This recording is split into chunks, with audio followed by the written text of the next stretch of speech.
Jeeps. You break them, you fix them, you repeat, and then you break them some more. And they keep breaking. This is my life.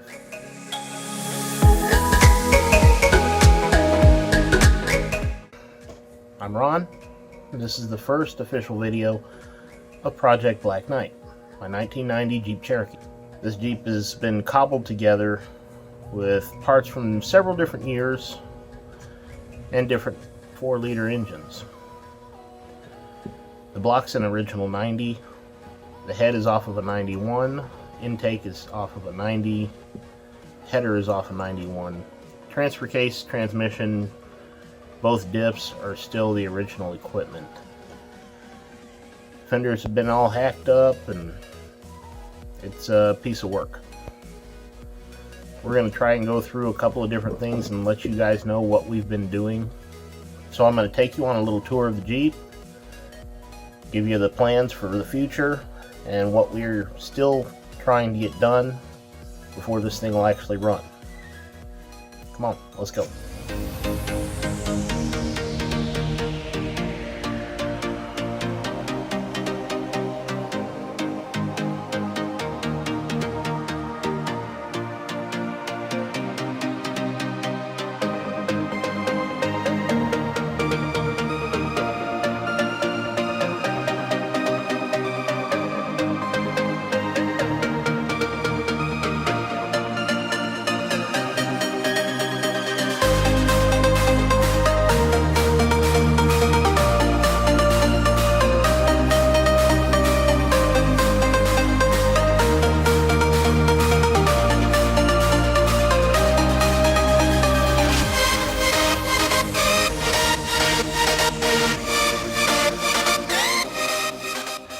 This is where we're at on the 4-liter right now. I've put a new head on it, so the 7620 high output head. Had it completely rebuilt, new valve seals, machined the valves. Not the prettiest thing in the world, but it works. Put new water pump on it, new thermostat. Currently waiting to get a new header for it. The previous exhaust manifold was destroyed. And then we got the new plug wires, new distributor completely rebuilt from the ground up. And currently right now I've just been doing a lot of painting, trying to get everything all one color again. This thing was multiple colors when I got it.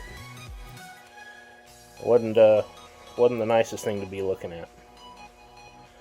The Jeep itself has what I believe to be a 3-inch spring lift.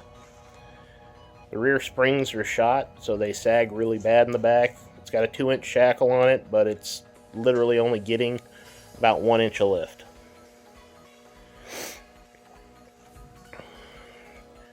And as you can see just above us, got a fuel rail that we painted the other night. Came out fairly decent considering. Over here we got the intake manifold that we've done a lot of work to. Right over here is a custom EGR block-off plate. They don't make these things anywhere. Had one custom machined by my dad down in Texas and he mailed it up to me. Thanks, Dad. And we got a 7/8 fine thread. Just an oil drain plug. It's what we use to block off the tube hole. Ended up having to silicone it on both sides just to keep the air from seeping out, causing a major vacuum leak. And this thing's all painted and ready to put back on the Jeep. Hopefully in the next video we'll be getting some work done on this valve cover that I got down here. Got to get it sanded and painted, and in the next week or two we'll be buttoning the motor back up and hopefully it'll start. The original starting issue was because I had a no spark. After rebuilding the entire harness, replacing the computer, redoing the entire electrical system, we're still having the no spark issue. The main reason we ended up tearing the whole motor down was because when we were checking for compression, we found one of the cylinders full of fuel. That ended up leading to a bad fuel injector. So after doing all that, pulled the head, found the head was bad. Here we are now. It's been replaced. Hopefully it will run.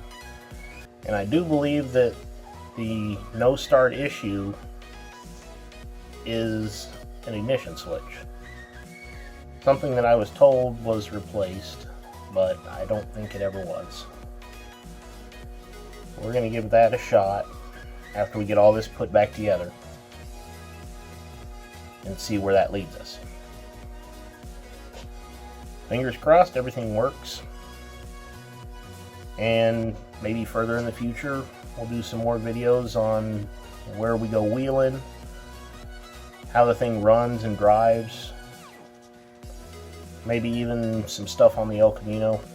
I got another series I have planned for that, getting that thing back running and on the road again.